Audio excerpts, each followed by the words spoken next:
Good morning, students. Today we are going to start a new chapter journal. This is very important chapter क्योंकि इस chapter के base पे ही आपने आगे सब कुछ सीखना है, तो इस चैप्टर को बहुत ही ध्यान से करेंगे आप.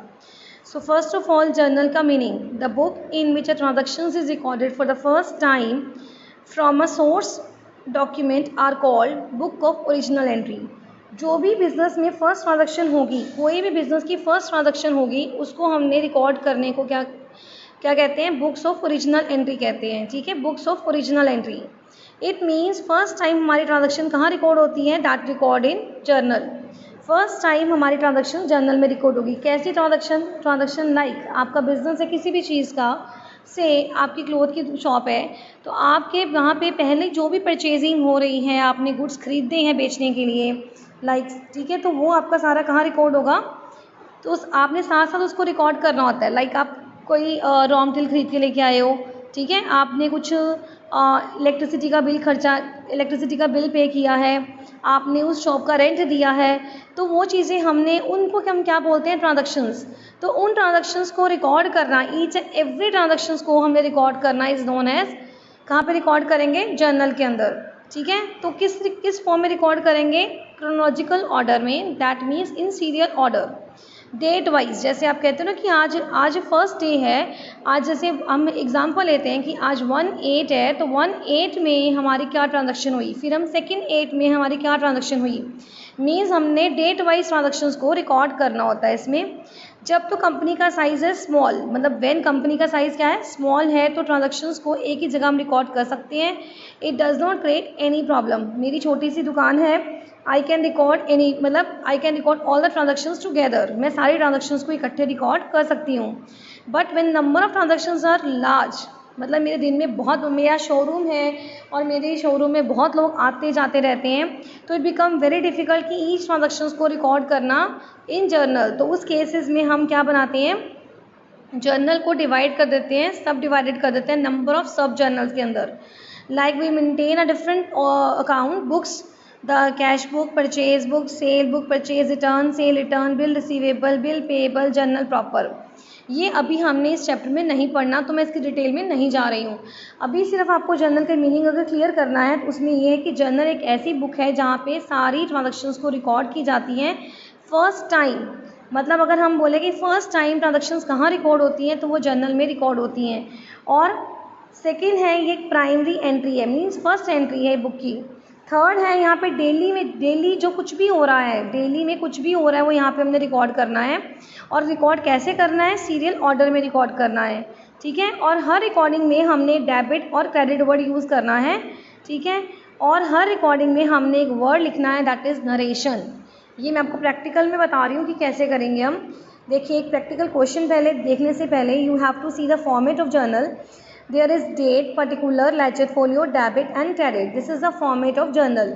When you are going to make a journal, you have to maintain this format. Otherwise, you get reduction in the marks. अगर आपके ये फॉर्मेट नहीं बना होगा तो आपका मार्क्स में रिडक्शन होगा.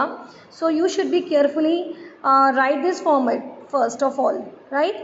So see first transaction, purchase goods for cash. आपकी पहली ट्रांजेक्शन है, आपने गुड्स परचेज किए हैं कैश. जैसे हमने पिछले को चैप्टर में किया था कि दो चीज़ें हमारे पास ढूंढनी है कि जो हमारे पास दो तरह के अकाउंट ओपन होंगे, एटलीस्ट 2 होंगे, 3 कैन ऑल्सो बी ओपन. तो first thing there is purchase. यहाँ पे फर्स्ट थिंग क्या नज़र आ रही है? परचेज. एंड सेकेंड थिंग आपके पास क्या नज़र आ रही है? कैश. राइट. तो मैंने यहाँ पे परचेज लिखा और कैश लिखा. आपके पास दोनों रूल्स हैं, मॉडर्न अप्रोच भी है, ट्रेडिशनल अप्रोच भी है. आप किसी भी अप्रोच से कर सकते हो जैसे आपने पहले किया था. चीज़ें वही रहेंगी जैसे मैंने पहले बताया था, बट फॉर्मेशन चेंज हो जाएगी. अब आपने मॉडर्न अप्रोच में हम अगर चलते हैं, उसमें क्या है? देखो, मॉडर्न अप्रोच में हमने क्या पढ़ा हुआ है कि परचेज जो है, परचेज मेरा क्या बनता है? एक्सपेंस. ठीक है, तो परचेज मेरा एक्सपेंस है, एक्सपेंस मेरा इंक्रीज़ हो रहा है. ठीक है, कैश सेकेंड चीज़ है. कैश मेरा एसेट है और एसेट मेरा परचेज करने पे क्या होगा? डिक्रीज़ होगा. तो अगर एसेट डिक्रीज़ हो रहा है तो वो क्या हो रहा है? क्रेडिट. ठीक है, तो इसको नीचे हमने क्रेडिट साइड पे डाल देना है. और एक्सपेंस मेरा क्या हो रहा है? इंक्रीज़ होने पे डेबिट, तो इसको मैंने डेबिट साइड पे डालना है. एक बार दोबारा से देखिए, आपने सबसे पहले you have to find out कि आपको अकाउंट ढूंढने कि इसमें कितने अकाउंट निकल रहे हैं. द फर्स्ट थिंग आपने गुड्स परचेज़ करी हैं और परचेज़ करने पे आपका कैश जाएगा, ठीक है। जाएगा मतलब कैश क्या हो रहा है आपका डिक्रीज़, और कैश डिक्रीज़ आपका कहाँ शो होगा, ये देखिए कैश आपका एसेट है और एसेट डिक्रीज़ होगा तो आपका क्रेडिट होगा, ठीक है। और परचेज़ जो है, परचेज़ आपने ख़रीदा है तो इंक्रीज़ होगी, परचेज़ जो एक्सपेंस, एक्सपेंस इंक्रीज़ हुआ है वो क्या होगा आपका डेबिट होगा। अब इसकी फॉर्मेशन कैसे करनी है, आप जैसे लिखते आ रहे थे वैसे ही लिखोगे परचेज़, लेकिन यहाँ पे वर्ड क्या यूज़ करोगे, to cash.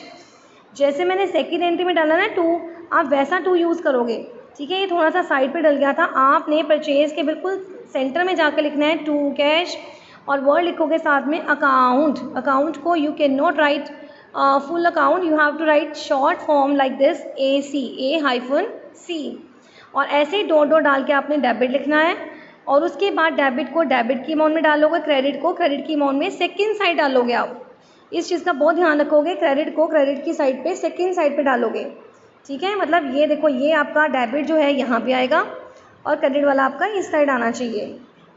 C one more transaction, और सबसे इंपॉर्टेंट एक चीज़ बताना है इसमें मुझे कि नरेशन लिखनी है आपने। मैंने अभी ऊपर बात करी है, we have to write a narration. ये देखिए यहाँ पे हमने बोला है कि आपको इसमें क्या लिखनी है, नरेशन। ईच ट्रांजेक्शन की आपको नरेशन लिखनी है।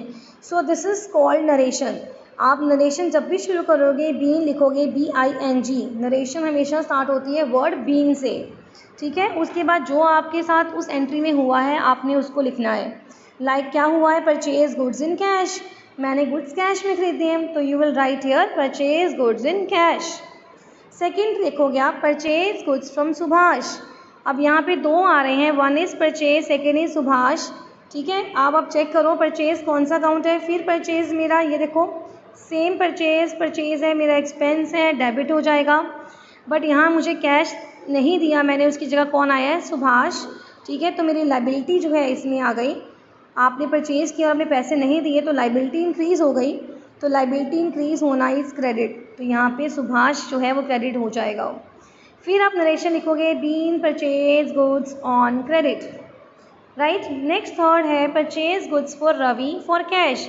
यहाँ दोनों वर्ड आ रहे हैं, रवि भी आ रहा है, कैश भी आ रहा है। ये पॉइंट मैंने पहले भी कराया है, जब दो पर्सन रवि तो हमारा पर्सन का नेम है, और कैश रवि मेरे पास आया लेकिन मुझे कैश देके गया, तो वी विल कंसीडर कि ट्रांजैक्शन तो मेरी कैश में हुई है ना। तो आप इसमें यही कंसीडर करोगे कि जो ट्रांजैक्शन है वो किस में हुई है, कैश में, ठीक है। रवि नहीं लिखना आपने, रवि तब लिखना है जब ट्रांजैक्शन किस में होगी, क्रेडिट में। मैंने इसलिए ये तीनों सिचुएशंस डाली हैं। देखो फर्स्ट सिचुएशन में परचेज भी आया है और कैश, मतलब गुड्स आपने कैश में खरीदे हैं। सेकंड में आपने परचेज़ किया है लेकिन उधार, क्योंकि कैश वर्ड यूज़ नहीं हुआ। थर्ड में आपने परचेज़ किया है, रवि भी है लेकिन रवि से मैंने क्या लिया है, कैश, तो हम यहाँ पे वर्ड कैश यूज़ करेंगे। सेम एंट्री ये वाली रिपीट होगी, purchase account debit to cash, right. इसमें दो अकाउंट खुल रहे हैं, एक परचेज और एक कैश, और परचेज आपका वही सेम एक्सपेंस है तो it will debit, and cash गया है मतलब ऐसे डिक्रीज़ हुआ है, और ऐसे डिक्रीज़ आपका क्या होगा, क्रेडिट। लास्ट है आपके पास रेंट पेड। अब आपने रेंट पे किया है, रेंट पे करने पे रेंट आया है लेकिन क्या गया है, कैश चला गया है, तो रेंट और कैश दो चीज़ें इसमें अप्लाई हो रही हैं, राइट। तो rent is your expense, expense increase हुआ है तो दैट विल बिकम डेबिट, तो ये डेबिट होगा। और कैश किया है, कैश मेरा एसेट है, एसेट डिक्रीज़ होगा तो क्या होगा, क्रेडिट, तो यहाँ पे क्रेडिट होगा। मीन्स जो फॉर्मूला आपने लास्ट जो हमने चैप्टर किया है वो सेम ही अप्लाई हो रहा है, बट इसमें हमने एक्स्ट्रा चीज़ें जो ऐड करी हैं वो इसका फॉर्मेट है। सेकेंड थिंग नरेशन है, ठीक है। आपको एक बार दोबारा से बता रही हूँ इसका क्या है, एक तो आपका पास फॉर्मेट है, सेकेंड चीज़ नरेशन है, थर्ड आपको इसमें डेबिट और क्रेडिट वर्ड यूज़ करना है। लेजर फोलियो का कॉलम आपका ब्लैंक ही जाएगा, तो लेजर फोलियो के कॉलम को अभी आप यूज़ नहीं करेंगे। मैं टुमारो आपको डिस्कस करूँगी कि लेजर फोलियो का मतलब क्या होता है। Thank you. और इसको आप एक दो बार इसे रीड करिए ताकि आपको अच्छे से क्लियर हो कि क्या है, इसमें एक दो बार वीडियो को आप देखेंगे।